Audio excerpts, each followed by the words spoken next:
9ാം ക്ലാസ്സുകാരുടെ chemistry 3rd chapter ആണ് നമ്മൾ എടുക്കുന്നത്. Redox reaction and the rate of chemical reaction.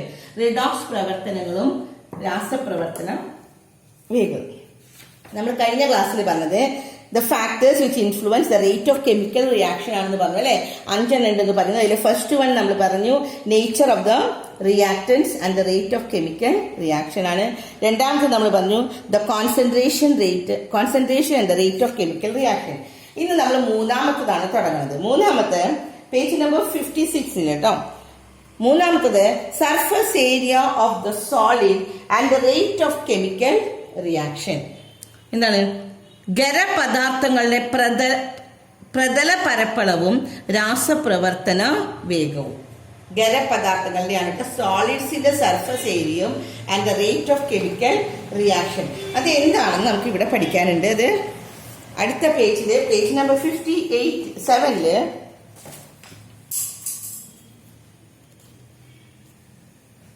Page number 57 ഇത് എവിടെ കണ്ടോ എല്ലാരും? In the case of reaction involving solids the surface area.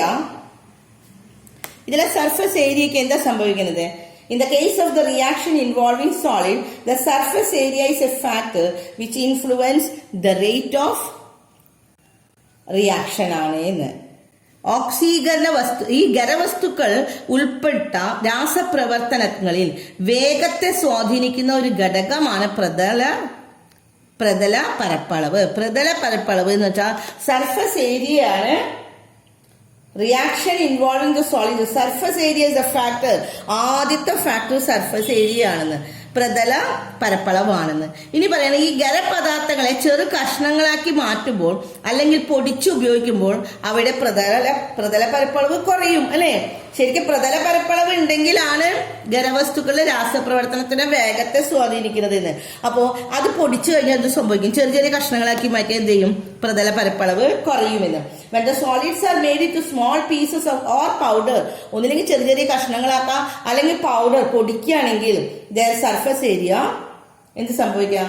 their surface area increases as a result of the number of molecules undergoing the effective collision also increasing. Hence the rate of reaction increase ചെയ്യുമെന്ന്. ഖരപദാർത്ഥങ്ങളെ ചെറു കഷ്ണങ്ങളാക്കി മാറ്റുമ്പോൾ അല്ലെങ്കിൽ പൊടിച്ചു ഉപയോഗിക്കുമ്പോൾ അവയുടെ പ്രതല പരപ്പളവ് കൂടും. പ്രതല പരപ്പളവ് കൂടി കഴിഞ്ഞാൽ എന്ത് സംഭവിക്കും? വേഗത്തിൽ നടക്കും അല്ലെ. തന്മൂലം ഫലവത്തായ കൂട്ടിമുട്ടലുകൾ ഏർപ്പെടുന്ന തന്മാത്രകളുടെ എണ്ണവും കൂടും. അതിനാൽ രാസപ്രവർത്തന വേഗതയും കൂടുമെന്ന്. അപ്പൊ ഖരവസ്തുക്കളാണ് ഇങ്ങനെ വലിയൊരു കഷ്ണം എടുക്കുമ്പോൾ അതിന്റെ ഉപരിതല പരപ്പളവ് അല്ലെങ്കിൽ പ്രതല പരപ്പളവ് കുറയുകയാണ് ചെയ്യുന്നത്. അത് പൊടിച്ചു കഴിഞ്ഞു കഴിഞ്ഞാൽ എന്ത് സംഭവിക്കും? എല്ലാ ആറ്റങ്ങളും അവിടെ കൂട്ടിമുട്ടാൻ തുടങ്ങും അല്ലെ. കൂട്ടിമുട്ടുന്ന സമയത്താണ് ആ എണ്ണം കൂടും, അവരുടെ കൂട്ടിമുട്ടലിന്റെ എണ്ണം കൂടും. അപ്പൊ എന്ത് സംഭവിക്കും? രാസപ്രവർത്തനത്തിന്റെ വേഗതയും കൂടും. മനസ്സിലായി എല്ലാവർക്കും കളിയിൽ പറഞ്ഞിരിക്കുന്നത്? In the case of the reaction involving സോളിഡ്സിന്റെ case the surface area is the factor ആണെന്ന് പറഞ്ഞു. സർഫസ് ഏരിയ ഒരു ഫാക്ടർ ആണ്. സർഫസ് ഏരിയ കുറഞ്ഞാൽ റിയാക്ഷൻ കുറയും, സർഫസ് ഏരിയ കൂടിയാൽ റിയാക്ഷൻ കൂടും.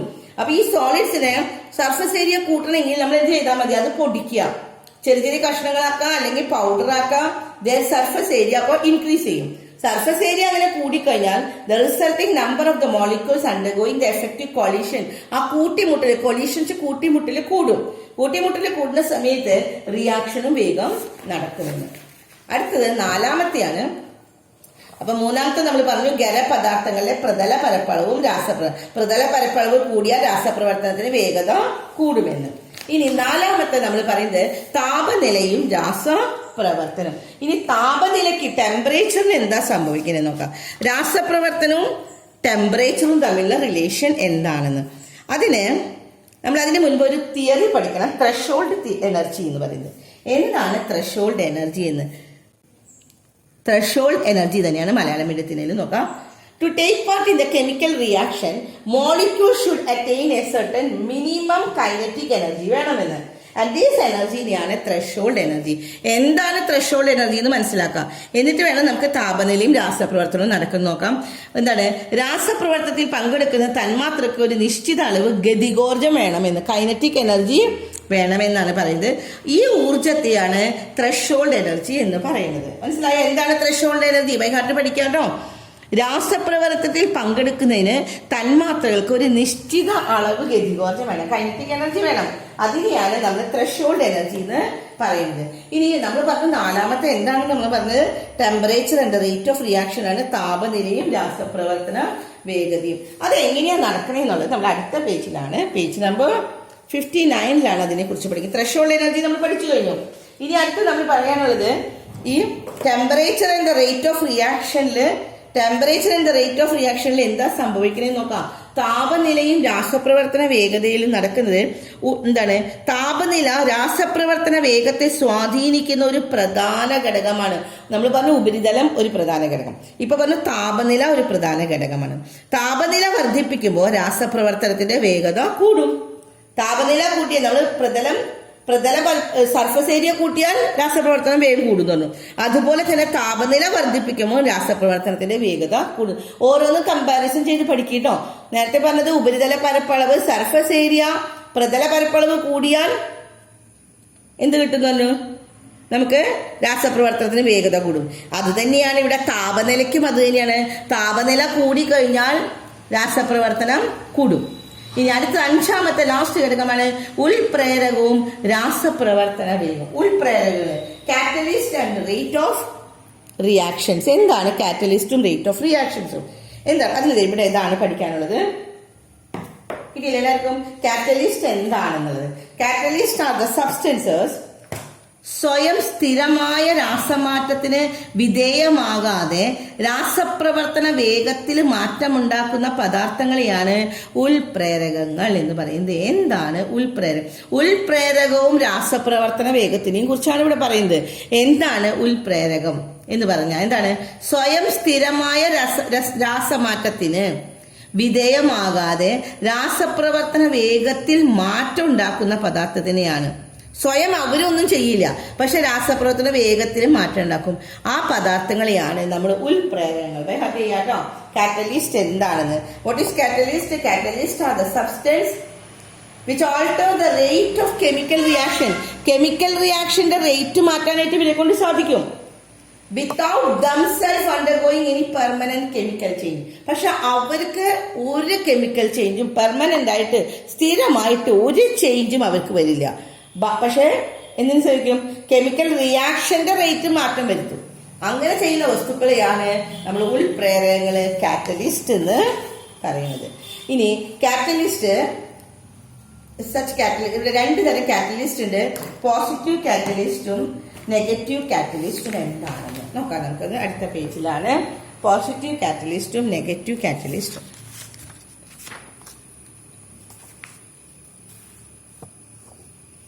എന്താണ് പോസിറ്റീവ് കാറ്റലിസ്റ്റും നെഗറ്റീവ് കാറ്റലിസ്റ്റും? പോസിറ്റീവ് കാറ്റലിസ്റ്റ് എന്ന് പറഞ്ഞു കഴിഞ്ഞാൽ in this reaction the magnesium dioxide acted as A catalyst. നമ്മൾ നേരത്തെ എക്സാമ്പിൾ തന്നെ പറയുന്നത് മാഗ്നീഷ്യം ഡയോക്സൈഡ്. മാഗ്നീഷ്യം ഡയോക്സൈഡിൽ മാഗ്നീഷ്യവും ഓക്സിജനും അല്ലേ? അതിൽ എന്താ സംഭവിക്കണമെന്ന് അറിയാം. മാഗ്നീഷ്യം ഡയോക്സൈഡില് രാസപ്രവർത്തനത്തിൽ വേഗത വർദ്ധിപ്പിക്കുന്ന ഉൾപ്രേരകം ആയി പ്രവർത്തിച്ചത് എന്താണ്? അതിന് മാഗ്നീഷ്യം ആണെന്ന്. ആ മാഗ്നീഷ്യം ഡയോക്സൈഡില് മാഗ്നീഷ്യമാണ്. അതുകൊണ്ടാണ് അതിനെ പോസിറ്റീവ് ഉൾപ്രേരകങ്ങള് പോസിറ്റീവ് കാറ്റലിസ്റ്റ് എന്ന് വിളിക്കുന്നത്. അപ്പൊ എന്താണ് നമ്മൾ കാറ്റലിസ്റ്റ് എന്താണ് ഡെഫിനിഷൻ നിങ്ങൾ വേറെ എഴുതി വെക്കാം കേട്ടോ. അതുപോലെ തന്നെ നെഗറ്റീവ് കാറ്റലിസ്റ്റ് ഇവിടെ phosphoric acid H3PO4 is added to the hydrogen peroxide ആയിട്ട് ആഡ് ചെയ്യാണ് കേട്ടോ. ഇവിടെ പ്രോസ്പെറിക് ആസിഡ് H3PO4 പ്രോസ്പെറിക് ആസിഡ് ആണ് എന്തിനോട് ചേരുന്നത്?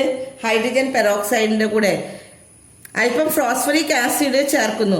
ഈ ഫോസ്ഫറിക് ആസിഡ് ഹൈഡ്രജൻ പെറോക്സൈഡിന്റെ വിഘടന വേഗത കുറയ്ക്കുന്നത് കൊണ്ട് അതിനെ നെഗറ്റീവ് ഉൾപ്രേരകം എന്ന് പറയുന്നു. അപ്പൊ നിങ്ങൾ ഇത് എക്സാമ്പിൾ ഒന്നും പഠിക്കണ്ട, ഞാൻ വേറെ പറഞ്ഞുതരാം.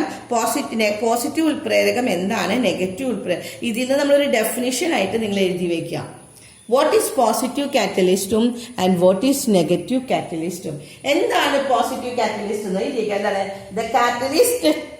The catalyst used to increase the rate of reaction. ഇവിടെ നമ്മൾ പറഞ്ഞു അല്ലേ, ഇൻക്രീസ് ചെയ്തുകൊണ്ടാണെന്ന്. അപ്പൊ നിങ്ങൾ ഡെഫിനിഷൻ ആയിട്ടൊന്ന് എഴുതി വെച്ച്. The catalyst used to increase the rate of reaction are positive catalyst. എഴുതിയോ എല്ലാവരും? What is positive catalyst? എന്താണ് പോസിറ്റീവ് കാറ്റലിസ്റ്റ് എന്ന് പറഞ്ഞാൽ? The catalyst use to increase the rate of reaction. കിട്ടിയോ? ഇനി മലയാളം മീഡിയക്കാരെ ഏതാണ്?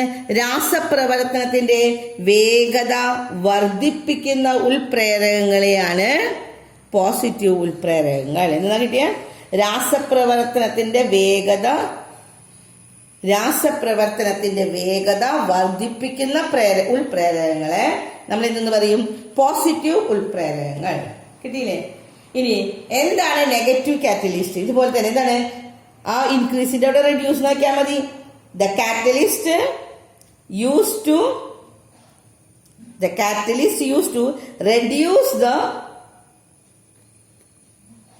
rate of reaction. The rate of reaction are called a negative catalyst. കിട്ടിയാലും the catalyst used to reduce the rate of reaction are negative catalyst. Malayalam മീഡിയക്കാരെ ഏതാണ്? വിഘടന വേഗത കുറയ്ക്കുന്ന ഉൾപ്രേരകങ്ങളെ വിഘടന വേഗത കുറയ്ക്കുന്ന ഉൾപ്രേരകങ്ങളെ നെഗറ്റീവ് ഉൾപ്രേരകങ്ങൾ എന്ന് പറയുന്നു. കിട്ടിയില്ലേ? അപ്പൊ എന്താണ് പോസിറ്റീവ് കാറ്റലിസ്റ്റും എന്താണ് നെഗറ്റീവ് കാറ്റലിസ്റ്റും? അപ്പൊ നമ്മുടെ പാഠം ഇവിടെ നമ്മുടെ അവസാനിക്കുകയാണ്. നമ്മൾ ഈ പാഠത്തില് നമ്മളിപ്പോ പറഞ്ഞ എന്തിനെ കുറിച്ചൊക്കെയാണ് പറഞ്ഞത്? റിഡോക്സ് റിയാക്ഷനും and the rate of reaction. അതില് നമ്മൾ ലോ ഓഫ് കൺസർവേഷൻ, ആദ്യം നമ്മൾ പറഞ്ഞത് law of conservation of the മാസും ആൻഡ് റേറ്റ് ഓഫ് കെമിക്കൽ റിയാക്ഷൻസും പറഞ്ഞു. പിന്നെ നമ്മള് ഇക്വേഷൻസ് ബാലൻസ് ചെയ്യാൻ, അല്ലെ? കെമിക്കൽ ഇക്വേഷൻസിനെ ബാലൻസ് ചെയ്യാൻ എല്ലാവരും പഠിച്ചില്ലേ നന്നായിട്ട്? ഏത് ഇക്വേഷൻ കിട്ടിയാലും അതിനെ ബാലൻസ് ചെയ്യണം. പിന്നെ അടുത്ത് നമ്മൾ പറഞ്ഞത് ഓക്സിഡേഷനും റിഡക്ഷനും പറഞ്ഞു. ഓക്സിഡേഷൻ എന്താണ്? റിഡക്ഷൻ എന്താണ്? ഓക്സിഡൈസിങ് ഏജന്റ് എന്താണ്? Reducing agent.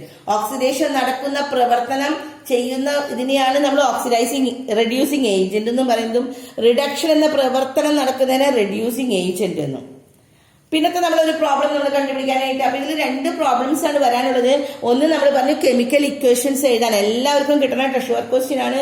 പിന്നെ ഒന്ന് ഓക്സിഡേഷൻ നമ്പർ കണ്ടുപിടിക്കാൻ, ഈസിക്കൽ ടു 0 ഇട്ട് കൊടുത്ത് നമ്മൾ ചെയ്തില്ലേ, ആ നമ്പർ കണ്ടുപിടിക്കാൻ. പിന്നെ നമ്മൾ റിഡോക്സ് റിയാക്ഷൻ എന്താണെന്ന് രണ്ടും കൂടിയാണ്. എന്താ റിഡോക്സ് റിയാക്ഷൻ എന്ന് പറഞ്ഞാൽ? റിഡക്ഷനും ഓക്സിഡേഷനും രണ്ടും കൂടി നടക്കുന്ന ചില പ്രവർത്തനമുണ്ട്, അതിലാണ് റിഡോക്സ് റിയാക്ഷൻ എന്ന് പറയുന്നത്. പിന്നെ ലാസ്റ്റ് ടോപ്പിക് ആണ് rate of chemical reaction. Rate of chemical reaction നമ്മൾ 5 കാര്യങ്ങൾ നമ്മൾ പറഞ്ഞിരുന്നു, അല്ലെ? ഈ 5 എണ്ണത്തിൽ ഫസ്റ്റ് പറഞ്ഞത് നമ്മൾ എന്താണ്? ഈ അഭികാരങ്ങളുടെ സ്വഭാവവും രാസപ്രവർത്തനം, nature of the reactors and the rate of chemical reaction ആണ് പറഞ്ഞത്, അല്ലെ? എന്താണ്? Nature of the reactants of the factor which influence ചെയ്യും കെമിക്കൽ റിയാക്ഷൻ ചെയ്യുന്നു. രണ്ടാമത്തത് concentration and the rate of chemical reaction, ഗാഢതയും രാസപ്രവർത്തനവും.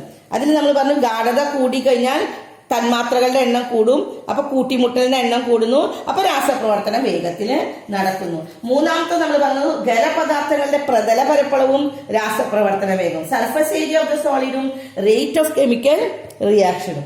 അതിൽ നമ്മൾ എന്താ പറഞ്ഞത്? സർഫസ് ഏരിയ കൂടുമ്പോ എന്താ സംഭവിക്കാം? അതിലെ ഖരപദാർത്ഥങ്ങളെ ചെറുതാക്കുമ്പോ അല്ലെങ്കിൽ അത് പൊടിക്കുമ്പോ സർഫസ് ഏരിയ കൂടുന്നു. അങ്ങനെ സർഫസ് ഏരിയ കൂടിക്കഴിഞ്ഞാൽ വാട്ട് ഹാപ്പൻ? അതിന്റെ സർഫസ് ഏരിയ കൂടിയാൽ അവിടെ കൂട്ടിമുട്ടലുകൾ കൂടും, അല്ലെ? കൊളീഷൻ കൂടും. കൊളീഷൻ ഇൻക്രീസ് കഴിഞ്ഞാൽ റേറ്റ് ഓഫ് റിയാക്ഷനും ഇൻക്രീസ് ചെയ്യും, അപ്പൊ രാസപ്രവർത്തനത്തിന്റെ വേഗത കൂടും. നാലാമത്തെ നമ്മൾ പറഞ്ഞത് ടെമ്പറേച്ചറും റേറ്റ് ഓഫ് റിഡക്ഷനും, അല്ലെ? രാസപ്രവർത്തനത്തിന്റെ റേറ്റ് ഓഫ് റിയാക്ഷൻ, താപനിലയും രാസപ്രവർത്തനത്തിന്റെ വേഗതയും. അതിലെന്താ നമ്മൾ പറഞ്ഞത്? താപനില കൂടിക്കഴിഞ്ഞാൽ എന്താ സംഭവിക്കാം? താപനില കൂടിക്കഴിഞ്ഞു കഴിഞ്ഞാൽ രാസപ്രവർത്തനത്തിന്റെ വേഗത കൂടുമെന്ന്. ടെമ്പറേച്ചർ ഇൻക്രീസ് ചെയ്താൽ റേറ്റ് ഓഫ് റിയാക്ഷൻ ഇൻക്രീസ് ചെയ്യും എന്ന് പറഞ്ഞു. ഇനി ലാസ്റ്റ് വൺ, അഞ്ചാമത്തെയാണ് നമ്മൾ പറഞ്ഞത് ഉൾപ്രേരകവും രാസപ്രവർത്തനത്തിന്റെ വേഗതയും തമ്മിൽ ബന്ധമുണ്ടെന്ന്. Catalyst and the rate of reaction. എന്താണ് catalyst and the rate of റിയാക്ഷനിൽ? 2 തരം കാറ്റലിസ്റ്റ് ഉൾപ്രേരകങ്ങൾ 2 എണ്ണം ഉണ്ടെന്ന് പറഞ്ഞു. പോസിറ്റീവ് കാറ്റലിസ്റ്റും നെഗറ്റീവ് കാറ്റലിസ്റ്റും. ആ പോസിറ്റീവ് കാറ്റലിസ്റ്റ് എന്ന് പറഞ്ഞാൽ നമ്മൾ എന്താ പറയുന്നത്? Catalyst use to increase the rate of reaction, positive കാറ്റലിസ്റ്റും അത് റെഡ്യൂസ് ചെയ്യുന്നത് നെഗറ്റീവ് കാറ്റലിസ്റ്റും. അപ്പൊ നമ്മുടെ പാഠം ഇവിടെ നമ്മൾ അവസാനിപ്പിക്കുകയാണ്. അടുത്ത പാഠം നമുക്ക് അടുത്ത ക്ലാസ്സിൽ എടുത്തു തരാം.